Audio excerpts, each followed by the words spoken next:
है everyone, welcome back to my channel trading Greeks. तो आज हम लोग बहुत ही इम्पोर्टेंट टॉपिक पे बात करने वाले हैं, ट्रेडिंग जर्नल। तो चलिए अब हम लोग स्टार्ट करते हैं कि ट्रेडिंग जर्नल के बारे में। देखिए, व्हाट इज ट्रेडिंग जर्नल, क्या होता है ट्रेडिंग जर्नल। जर्नल जो होता है, क्या एक ट्रेडर को क्यों इम्पोर्टेंस है, वो हम लोग जानेंगे आज इस वीडियो पे। तो your journal capture essential information like your entry and exit and points, trade size, risk and reward end of course your thought process in behind the trade. Trading journal क्या होता है, उसमें आप अपना जो है ट्रेड के बारे में, आप entry, exit and trade size and risk reward and then trade के टाइम में क्या थॉट चल रहा था, वो आपके बारे में वहां पर आप लिखने के लिए आप क्या क्या यूज कर सकते हैं, नोटबुक एंड एक्सेल। मेरे हिसाब से जो है कि आप फिजिकल यूज करें, नोटबुक पे यूज करें, क्योंकि ये बेटर होता है। और आपका जो है ट्रेडिंग जो है, एंट्री एग्जिट पॉइंट्स जो होते हैं, हम लोग क्या करते हैं, लिखना तो स्टार्ट करते हैं, उसको कंटिन्यू नहीं करते हैं,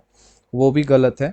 तो जब भी ट्रेड कंप्लीट हो, तो सबसे फर्स्ट काम आपका ये बनता है कि आपका ट्रेडिंग जर्नल आप राइट डाउन करें। चलिए, ट्रेडिंग जर्नल में हम लोग कैसे क्या लिखेंगे, कैसे क्या करेंगे। मैं ट्रेडिंग जर्नल जो मैं अपने हिसाब से लिखता हूँ, मैं उस हिसाब से बताऊंगा। और अपना जो है, आप लोग को क्या करना है, मेरे जैसा नहीं करना है, लेकिन आप अपने यहाँ से जो है कुछ नॉलेज लेकर अपना जैसा करने का कोशिश करेंगे, क्योंकि सबका अलग अलग होता है, किसी का एक जैसा नहीं होता है। ट्रेडिंग जर्नल ये है, एक ऐसा एक चीज है कि सब अपने अपने तरीके से आप राइट डाउन कर सकते हो, लेकिन नॉलेज लेना आपका बहुत ज़रूरी है। मैं कैसे ऑप्शन ट्रेडिंग जर्नल जो लिखता हूँ, मैं सेलर हूँ, तो मैं सेलर के हिसाब से मैं कैसे अपना ट्रेडिंग जर्नल लिखता हूँ, उसके बारे में बताने वाला हूँ कि आप क्या क्या लिख सकते हैं, कैसे लिख सकते हैं। तो चलिए, how to setup your trading journal, next point ये है। तो आप पहले नोटबुक में भी या एक्सेल में भी लिख सकते हैं, तो मैं प्रेफर करता हूँ नोटबुक में, मैं नोटबुक पे लिखता हूँ।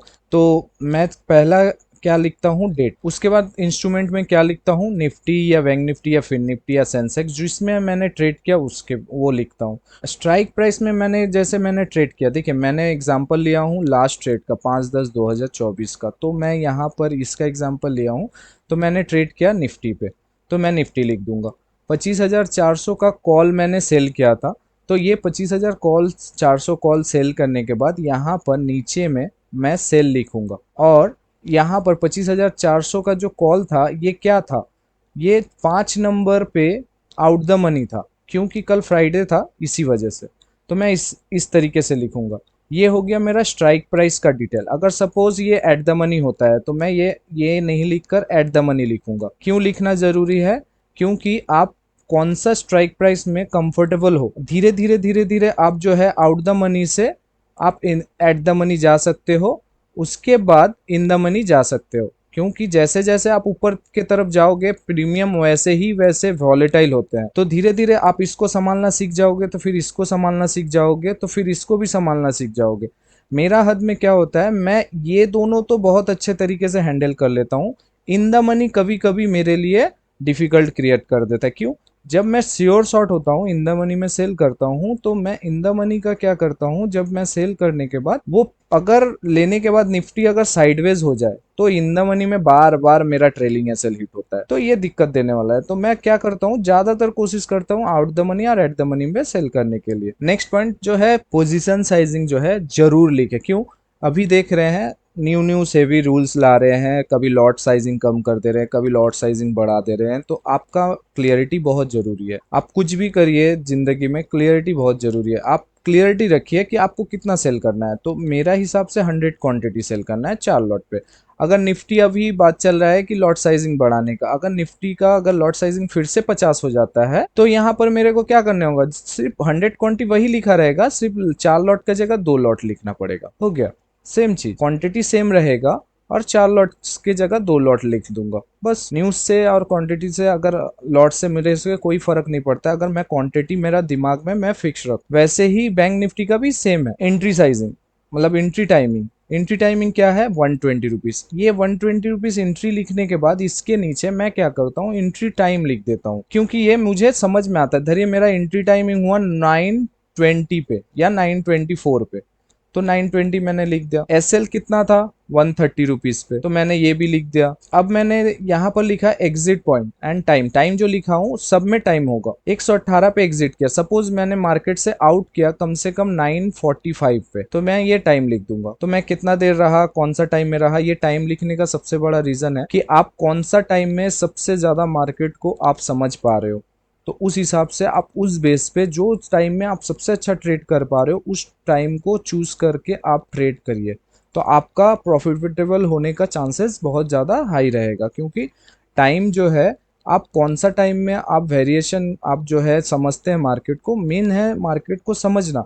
आपको सेकंड हाफ को नहीं समझ में आता है तो आप नहीं कीजिए, अगर फर्स्ट हाफ समझ में नहीं आता है तो नहीं कीजिए। जो हाफ में फर्स्ट हाफ या सेकंड हाफ में जो आपको समझ में आ रहा है उसमें ट्रेड कीजिए। टाइमिंग लिखने के बाद एंट्री लिख लिया, एग्जिट लिख लिया, एसएल लिख लिया। अब लिखूंगा ट्रेड क्या शो किया था मुझे, ये लिखना बहुत जरूरी है। ये मैं पहले नहीं लिखता था, उसके बाद मैं लिखना स्टार्ट किया। देखिए मेरा सपोर्ट में कितना गया था, 97 का प्रीमियम जो है एंट्री लेने के बाद पहले मेरे को क्या शो किया था, 97 का लो। तो मेरे को कम से कम 2000, 2100, 2200, 2300 रुपया तक प्रॉफिट दिखा था।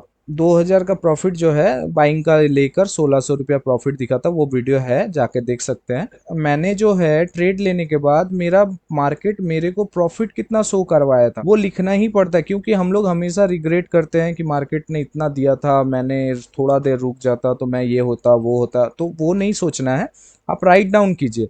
उससे क्या होगा, आप जो नेक्स्ट टाइम जब ट्रेड करेंगे उसमें आप अपना पेशेंसली होल्ड कर पाएंगे।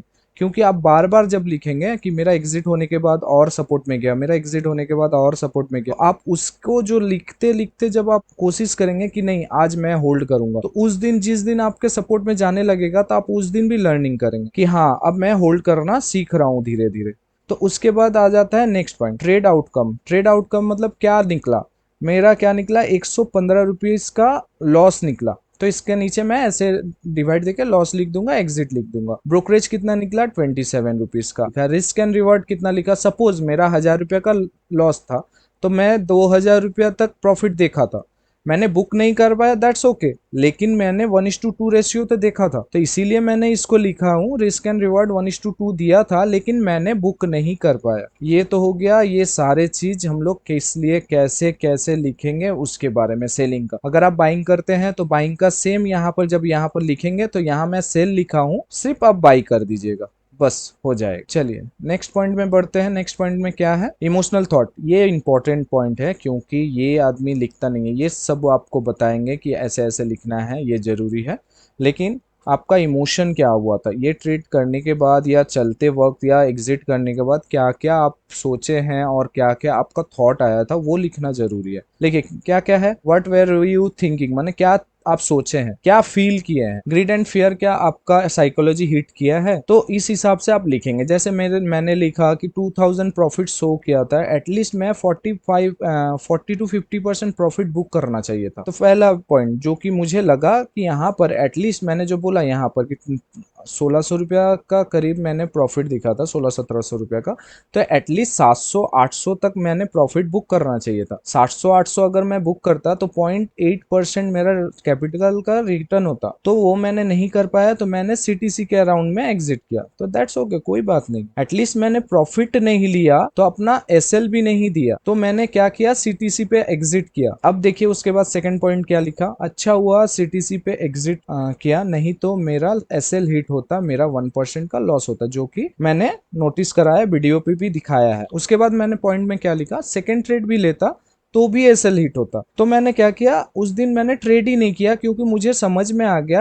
आज जो है मार्केट वॉलेटाइल रहने वाला है, फ्राइडे है आज, मार्केट वॉलेटाइल रहने वाला है, इसी वजह से मैंने ट्रेड क्लोज कर दिया, मैंने नहीं लिया। उसके बाद देखिए प्रीमियम मेरे अगेंस्ट में कितना गया, 120 में मैंने तो एंट्री लिया था, लेकिन 350 रुपया मेरा अगेंस्ट में गया। उसके बाद वो प्रीमियम फिर से मेरा 50 रुपीज तक लो मारा। कल मार्केट कितना वॉलेटाइल था ये जरूर लिखे, क्योंकि आप सोचते हो कि मैंने 120 पे सेल किया था, वो 50 रुपया पे आ गया, लेकिन आपने ये नहीं देखा 120 से वो पहले 350 गया, उसके बाद वो 50 रुपया आया, ये भी आपको नोट डाउन करना है। उसके बाद देखिए जैसे कि ओवर ट्रेड करना, रिवेंज ट्रेड करना, ओवर कॉन्फिडेंट पे ट्रेड आके करना, कि मैं ओवर कॉन्फिडेंट हो गया हूँ, 4 दिन 3 दिन 4 दिन से कंटिन्यू प्रॉफिट हो रहा है, तो मैं उसके बाद मैं मेरा सेटअप नहीं भी बन रहा है तो भी मैं एंट्री ले लिया, ये ओवर कॉन्फिडेंट पे हम लोग लेते हैं। तो ये सारे चीज ना हो, इसी वजह से यहाँ पर लिख दें कि ये प्रॉब्लम जो है, ये जो पॉइंट है अगर आता है तो आप यहाँ पर राइट डाउन कर सकते हैं। Review your trades. मैजिक तो तब दिखेगा जब अपना ट्रेडिंग जर्नल को आप एनालाइज करना स्टार्ट करें। आप लिखेंगे तब नहीं होगा।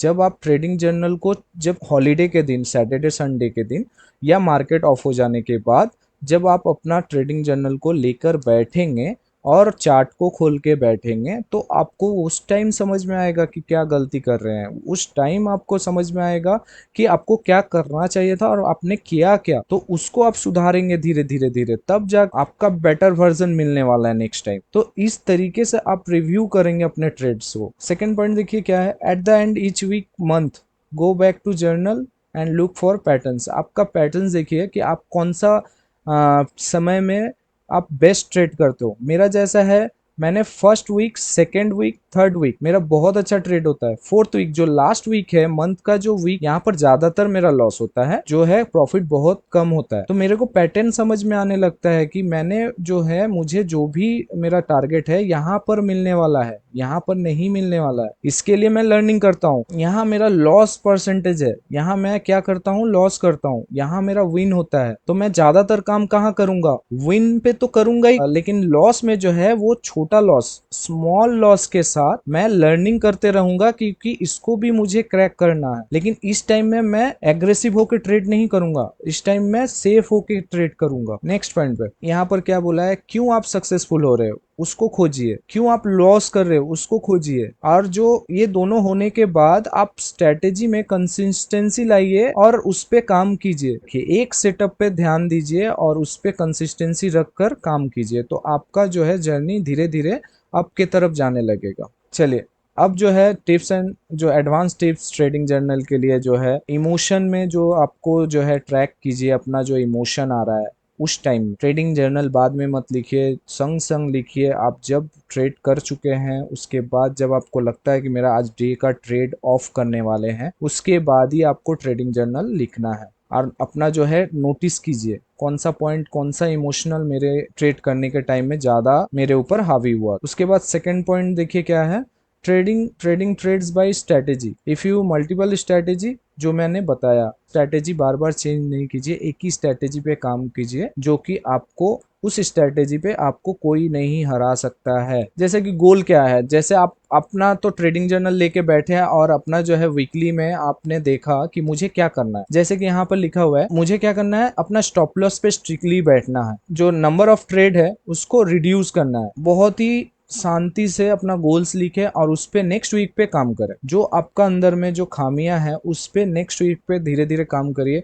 वो टाइम लगेगा, नेक्स्ट वीक पे तो ठीक नहीं होगा, लेकिन वो समय लगेगा, लेकिन वो ठीक हो जाएगा। तो इस तरीके से आप ट्रेडिंग जर्नल अपना लिख सकते हैं और अपना पूरा कंप्लीट कर सकते हैं। मुझे भी पता चला था ट्रेडिंग जर्नल लिखना बहुत जरूरी है, लेकिन मैंने लिखा नहीं था। लेकिन जब मैं लिखना स्टार्ट किया, लिखने के बाद तो मैं 2-3 महीना उसको देखता ही नहीं था। उसके बाद जब मैंने एनालाइज करने सीखा, तब मुझे अपना जो है, अपना खामियां का बारे में पता चलने लगा कि मैंने यहाँ पर गलती किया, इसको सुधारना है और जो मेरा पॉजिटिव जगह है उसको और पॉजिटिव करना है और उसको बिल्ड करना है। तो मैं धीरे धीरे धीरे धीरे प्रॉफिटेबल ट्रेडर के जर्नी पे आने लगूंगा। ट्रेडिंग जर्नल लेकर अगर आपका क्वेरीज होता है तो आप मुझे कमेंट में बता सकते हैं, और मेरा व्हाट्सएप नंबर पे भी है, वहां पर आप मुझे एसएमएस कर सकते हैं, मैं आपको हेल्प करूंगा। तो चलिए मिलते हैं नेक्स्ट वीडियो पे। ऐसे ही अपना जो है जर्नी, प्रॉफिटेबल ट्रेडर की जर्नी स्टार्ट करें और कंटिन्यू करें। इस तरीके का नॉलेजेबल वीडियो पाने के लिए इस चैनल को सब्सक्राइब करें, लाइक करें, शेयर करें, कमेंट करें। तो चलिए मिलते हैं नेक्स्ट वीडियो पे। Thank you for watching.